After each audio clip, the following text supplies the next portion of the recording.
दोस्तों कुछ वीडियो से हम साइंस फिक्शन फिल्मों पर बात कर रहे हैं और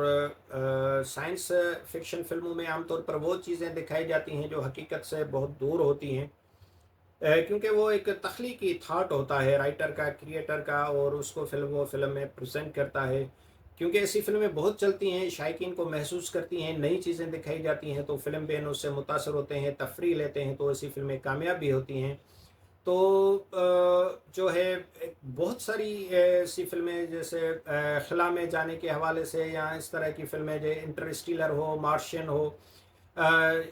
तो ऐसी कामयाब फिल्में रही हैं और उनमें जो है ग्रेविटी एक बहुत ही शानदार फिल्म थी, जो खला के सफ़र पर बनाई गई थी 2013 में। तो इसी तरह की एक और फिल्म है जो 2017 में जो रिलीज़ हुई और उसका नाम था हिडन फिगर्स। ये फ़िल्म काफ़ी हवालों से थोड़ी अलग थलग और मुनफरद है। सबसे पहले तो ये सिर्फ़ एक हकीकी न सिर्फ़ एक हकीकी कहानी पर मबनी है, बल्कि इस कहानी पर इसी नाम से एक किताब भी 2013 में शाया हो चुकी है, जो 1930 से लेकर 1960 की दहाई के दरमियानी अरसे में अमरीकी मुआशरे में होने वाले बदतरीन नस्ली व सिनफी इम्तियाज़ का अहाता करती है। मार्गरेट शेटरली की ये किताब लैंग रिसर्च सेंटर नासा में खिदमत सर अंजाम देने वाली तीन स्याह फाम खवातीन ह्यूमन कंप्यूटर्स की जदोजहद की दास्तान है, और इन तीन रियाजीदानों ने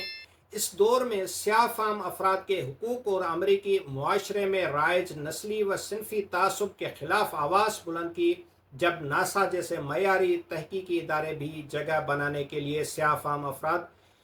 खुसूसन ख़वातीन को बहुत ज़्यादा मुश्किलात का सामना करना पड़ता था।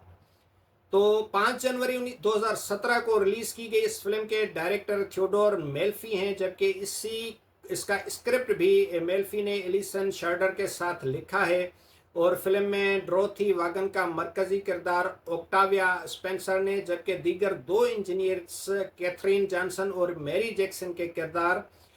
तारा जेपी बेंसन और जेन ली मोनी ने निभाए हैं। इन तीनों खवातीन ने 1961 में अमरीकी खिलाबाज जॉन ग्लेन को मदार में भेजने के मरकजी मंसूबे बनाने में अहम किरदार अदा किया था। फिल्म की कहानी भी इन्हीं तीन खवातीन की जदोजहद के गिर्द घूमती है। एक जानब डोरथी वागन को नासा में मुस्तकबिल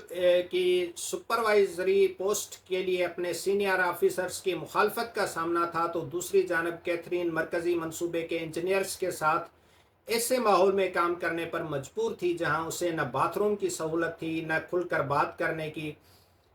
हत्ता कि अछूतों की तरह उसके काफ़ी बर्तन भी अलग कर दिए गए थे। जबकि स्पेस शटल और कैप्सूल की तैयारी में इंजीनियर्स के तौर पर काम करने वाली मैरी जैक्सन को अपनी तालीम जारी रखने के लिए बाकायदा कानूनी जंग लड़ना पड़ी। अगरचे हकीकी कहानी और इस पर लिखी गई किताब और फिल्म के स्क्रिप्ट में कई जगह फ़र्क महसूस होता है, मगर ये फ़र्क जो है किसी भी तरह से नागवार महसूस नहीं होता, क्योंकि कमर्शलाइज करने के लिए ज़ाहिर है थोड़ा फिल्म में वो है उसको फिक्शनलाइज कर दी जाती हैं चीज़ें। तो ये जो कहानी है ख़ास तौर पर ऐसे मुआशरे जहाँ ख़वातीन अपने हुकूक की जंग लड़ रही हैं, या ख़वातीन को आजकल की जो जदीद दौर में भी उनको बराबरी क्या जो है वो शेयर नहीं मिलता। उनको एक पीछे रखा जाता है जानबूझकर, वो रिलीजियस सबब हों, सोशल नॉर्म्स या कई तरह की दूसरी ऐसी चीज़ें हैं जिनकी वजह से ये चीज़ की जाती हो। तो इसमें कोई शक नहीं कि पाकिस्तान समेत पसमानदा ममालिक की ख़वातीन के लिए भी एक ये बेहतरीन फ़िल्म है, जिन्हें 21वीं सदी में भी जायज़ हुकूक के लिए बेपनाह पाबंदियों और सिनफी इम्तियाज़ का सामना करना पड़ता है।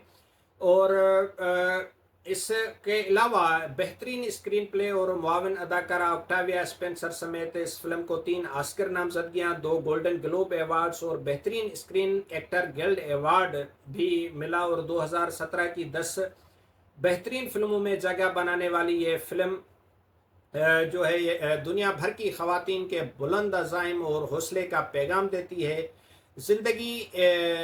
एक न समझ में आने वाली पहेली है, यहाँ दुखों की कड़ी धूप भी है और सुख की मीठी छाँव भी है। لیکن اس چھاؤں کا حقدار وہی ٹھہرتا ہے جو وقتی ناکامیوں سے دل برداشتہ ہونے کے بجائے اپنی بقا کی جنگ جاری رکھتا ہے۔ لہٰذا اپنی ناکامی کو کبھی بھی شکست بننے مت دیں۔ تو جس طرح کچھ پانے کے لیے کچھ کھونا لازمی ہے، اسی طرح معاشرے میں ایک خود مختار اور باوقار مقام حاصل کرنے کے لیے اپنی کامیابیوں سے زیادہ اپنی ناکامیوں کو اہمیت دیں، کیونکہ یہی آپ کا جو ہے گر کر از خود اٹھنا سکھاتی ہے، اور تبھی آپ کو اس حقیقت کا اصل ادراک ہوتا ہے کہ آپ اپنی صلاحیتوں سے کیا کچھ کر سکتے ہیں۔ اس حقیقت سے انکار نہیں کیا جا سکتا کہ نہ صرف ہڈن فگرز اور سائنس فکشن پر بننے والی دیگر ہالی ووڈ فلمیں، بلکہ اس موضوع کے علاوہ بھی اس انڈسٹری کے جانب سے مختلف موضوعات پر ایسی درجنوں فلمیں بنائی جا چکی ہیں جن میں سماج کو بدلنے کے پیغام کو اچھی طرح بیان کیا گیا ہے، اور معاشرے کے لیے معاشرے کی بہتری کے لیے فلمیں بنانا اپنی جگہ، لیکن اس امر کی بھی ضرورت ہے کہ اب ایسی فلمیں بھی بنائی جائیں جن میں زندگی کے مختلف شعبوں میں نمایاں کارکردگی دکھانے والی خواتین کی جدوجہد کو دکھایا جائے۔ تو انڈیا میں تو بایوگرافیکل فلمیں خواتین ہوں، مرد ہوں، معذور افراد ہوں، کافی بن رہی ہیں، ان کے کردار کو سراہا جا رہا ہے۔ تو پاکستان میں بھی یہ ایک ٹرینڈ ہونا چاہیے، اور پاکستان میں بھی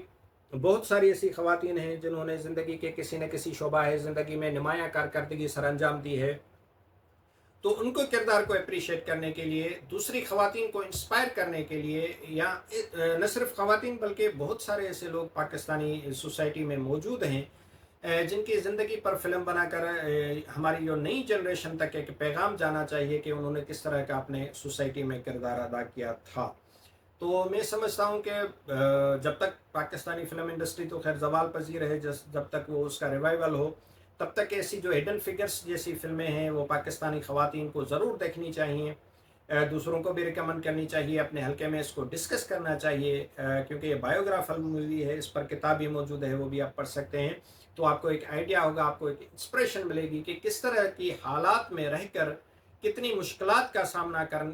کرنے کے باوجود اگر آپ میں عزم ہے، آپ کا حوصلہ ہے، آپ نے ایک ٹھانی ہوئی ہے کچھ حاصل کرنے کی، تو آپ وہ ضرور حاصل کر سکتے ہیں۔